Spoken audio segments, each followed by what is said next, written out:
Hey, disciples of Jesus Christ, this is Jim McKnight with the No Place Left Network, and I want to share a simple tool with you to cast vision for your churches and your church networks that can have a big impact on your area.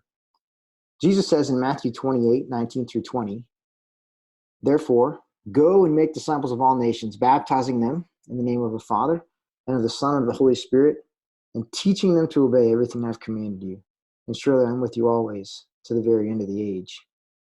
And so the two things we want to emphasize about this is that Jesus says, go make disciples, not come.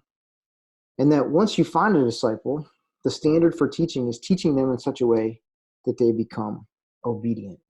So here's how we're going to practically do this in our network. This little blue dot right here is you in your church. And then there you are getting trained in a church, maybe in the church that you're meeting with for the first time tonight.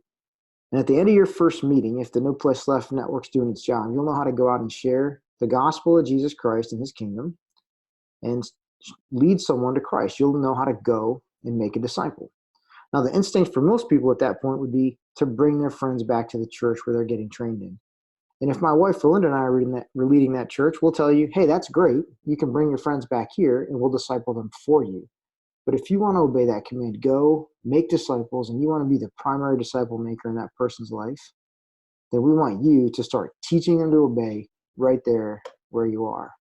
And so as these arrows are you going out to make disciples, and then you can see new churches being formed. Maybe they just start with one or two people, and where people are learning to obey Jesus. There's only one rule. Whenever you start your new church, it can't be at the same time the church where you're getting trained meets, because we want you to keep coming back to get trained. See, this little double-headed arrow is very significant. We want you to go out, make disciples, teach them to obey, and then come back so that you can continue to learn to obey.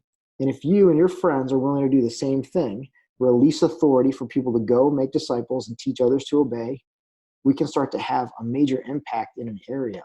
And through a ministry of multiplication, a whole area can be seated with the gospel of Jesus Christ until there's no place left where he, Jesus, is not receiving the glory he is due, with people following and imitating him.